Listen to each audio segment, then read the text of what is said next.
वजह के काम जिहड़ा राग जिहड़ा वो भी एक तर्ज होंदी फोक नाल इंजे जुड़िया है कि उहदियां मिसालां वो किसी ने फिर वध टाइम होवेगा तो फिर उन्होंने सुनावांगे कि किहड़े किहड़े राग वो कित्थों टुरे किस तरह है क्योंकि जिस तरह शेर है जाहिर पंजाबी हो शेर या उर्दू हो वो ये तो सीखने पैंदे कि वदन च होवे लै च हो जाए ना लफ्ज जिहड़े ने किवें बजण ओहदा जिहड़ा उरूज दा सिलसिला लेकिन शेर चंगा किवें होवे ये तो नहीं कुछ सिखा सकता शेर तो उतरा ही तो उन्होंने ताजी वाह होगी वरना गल नहीं बनती इस तरह कुछ लोगों ने जड़ियां धुनां ने ट्यूनां उतरदियां इस करके कई तो लोग कहते हैं कि क्लासिकल आउंदा होवे ते तरसा बनदियां ये गल पूरी तरह ठीक नहीं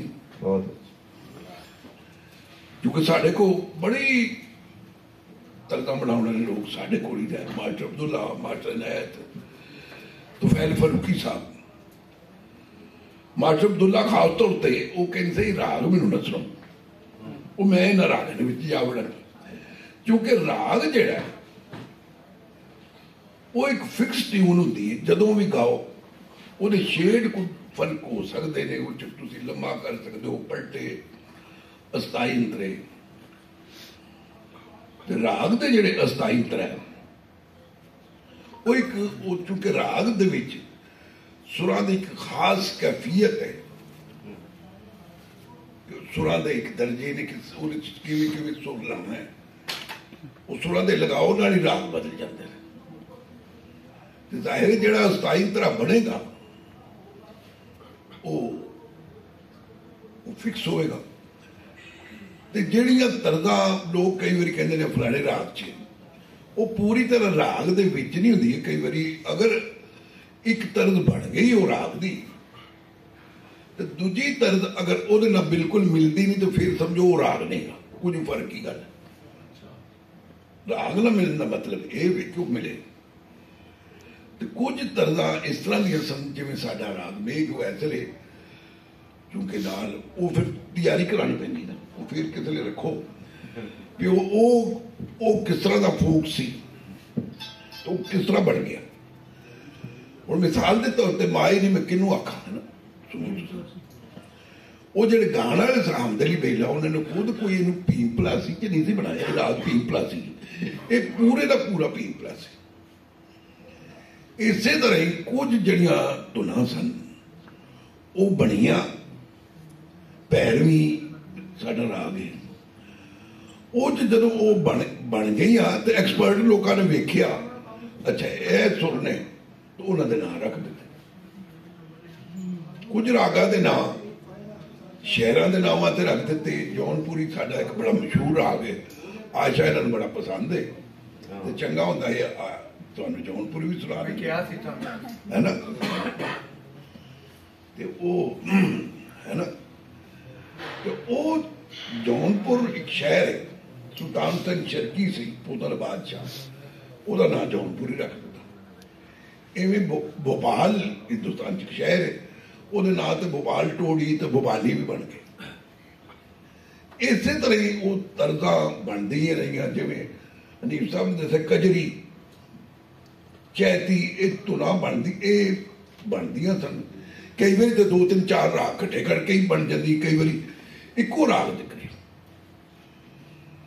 तो हुण तक जे कोई भी गाना बनता है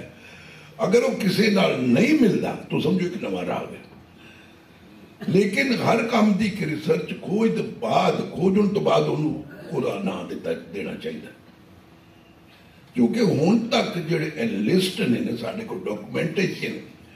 वो 5000 तो दे करीब की भी राग लिखे उन्होंने नाम ही जो भी बंदा अगर कोई कहे मैं नवा राग बनावा तो पहला तो कम से कम उन्हें 5000 रागा चो लभे अच्छा आया वो नाम मौजूद है मतलब वो तर्ज अगे मौजूद है तो फिर कोशिश कर कई लोग एवं खाम खा चीज़ां बड़ियां बनातियां उन्होंने नाम एवं बदल दिता, तो वो इंज का काम काफ़ी होया। तो ये जड़ियां चीज़ां ने इन्हों अगे टोरना हूँ काम ताली वेखो ना कि जो फिल्मी गाने पुराने सन कि उनके ना को काम हो कदों तो फिर गाने बनने मतलब रिकॉर्डिंग सानू जेडे मुयसर ने वो जेडे लोगों ने बनाए कई बारी उन्होंने राग वरत लिया तो कई बारी जेडे लोग बने सन सारियां धुनां उन्होंने एग्जैक्ट बदल के नवे बोल लिख लिया। हिंदुस्तान च अजे तक इंज होंदा है कि जेडे जिन्होंने चीज़ां उतरदियां उन्होंने को धुना लैके उन्होंने दिल करे 500 रुपये दे दिते तो आप 5 लाख ले लिया, उस तर्ज न नवा म्यूजिक पा के तो जेडे चीज़ां ने अच्छा शेर अच्छियां धुना उतरदियां ने तो उन्होंने चाहिए कि धोखा ना हो, मतलब बंदा सच कर ले किसी को पूछ ले भी की गल है ना। कई साढ़े राग ने इतने साढ़े बड़े बड़े फनकार वो राग अगे मौजूद होंगे ही उन्होंने नाम बदल दिता। तो राग मौजूद वो सुनन रहे ने कि दूसरा गाने वाला बंदा उन्होंने गा रहा होर ना तो वही स्केल वही सब कुछ वो नाम बदलते पे मैं बनाया तो सीना जोरी होगी ना खाऊंगा। जी तर्जा धुना ने वो कुछ तो राग होंगे ने मिसाल के तौर पर पूछो लोग कैसे में नारायण बताए वो एक राग पूरा पूरा अहीर पैर लेकिन कई बार मिसाल के तौर पर मालकों से हो तो तुम यही समझो प्यार नहीं सुर से जिस है ना ये बतौर तर्जी से उन्हें बनाई फिर बैजू बावले चित्र उन्हें माल को इस्तेमाल की तो बन तलपत वो तो पूरा राग बोल ही बना ते राग अच्छा लगना चाहिए। अज का जड़ा राग है राग गायकी वो लोग समझते हैं कि जरा बड़ा हंगामे वाला तो फर्क किस्म का हो वो राग होंगे। हालांकि राग की तो मैं दसा ना डेफिनेशन ये कि राग एक फिक्स ट्यून होंगी है जेडे अपने वादी सवादी खास सुर होंगे वादी वो सुर जितने ज्यादा ठहरिया जाए वो उस कैदे कानून च होवे तो राग है। अलबत्ते ये नहीं अलाप होवे हनीफ साहब तो उन्होंने बांसुरी से कुछ सुनाउणगे वो एक सुकून होवे अलाप कीता लोग करवा क्या वो अज मौजूद ने वो पैदा करना जरूरी है वो असर होवे वो साड़ियां लोग धुना च बड़ा असर वो कई बार लोगों ने उन्होंने राग बना लिया हूँ पता नहीं वो चीज़ां आनिया भी बंद हो गई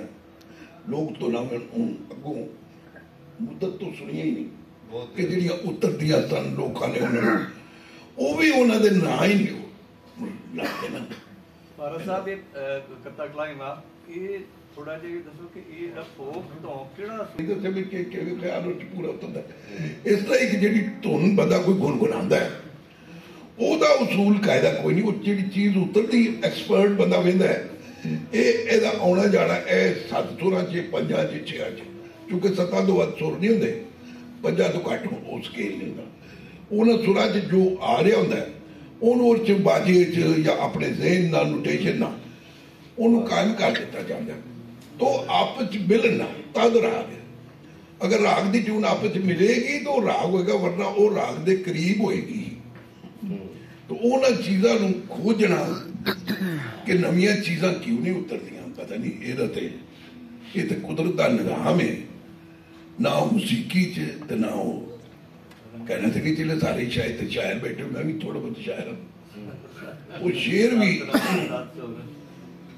मतलब शेर भी उतरते जे उतर आउन तो लोग वाह वाह करते हैं उस बंदे का नाम हो जाता पैसे लभते हैं सब कुछ होता है शेर याद रहते हैं कुछ चीज़ां वक्ती तौर पर होंदियां ने तुना कुछ ऐसियां होंदियां ने कि उन्होंने खालका ने जी कीता होंदा कि लोग हुण तक वो पुरानियां फिल्मी चीज़ां नवे बच्चे भी वो गाने की कोशिश करते हैं ये गौर करना चाहिए। दरअसल असी धुन बनांदे वेख्या मास्टर अब्दुल्ला सवेरे बैठे ने साढ़े को जेडे लोग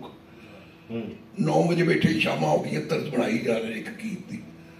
लोग कहने भी अच्छी भी कहते मैंने 2-2 3-3 दिन एक गीत वर्क हो रहा और चो फिर वो निकली तो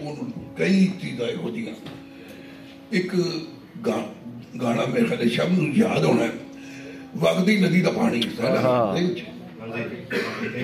ये रशीद अतरे उन्हें गाना बनाया नूर जहाँ खड़ो गई उन्होंने सिस्टर असिस्टेंट सन ताज साहब उन्होंने पूछा कि ठीक है कहने बिल्कुल ठीक हूँ म्यूजिक भी तैयार है स्टूडियो तो रिकॉर्ड करो कहने फिर भी दस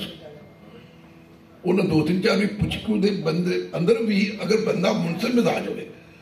ਉਹਦੇ अंदर एक खुड़क होंगी कि ठीक है कि नहीं कहने कि मजा नहीं आ रहा उदो प्रोड्यूसर भी चंगे होते सन रशीद अतरे साहब ने कहा गाना पैक कर म्यूजिशियन पेमेंट हो गई नूर जान स्टूडियो तो गाना कैंसिल हो गया फिर वो 10-15 दिन बाद वो गाना बनया भगती नदी दा पानी तो वो फिर जाके वो कहने लगे ठीक वो मुद्दा तक चलिया इंज होंगे इतफाक कर लेना फटाफट वाजे थे तुम हुणे मैंने कहो गीत रखी जो फटाफट दर्दा बनाई जाऊँ हूँ वो जे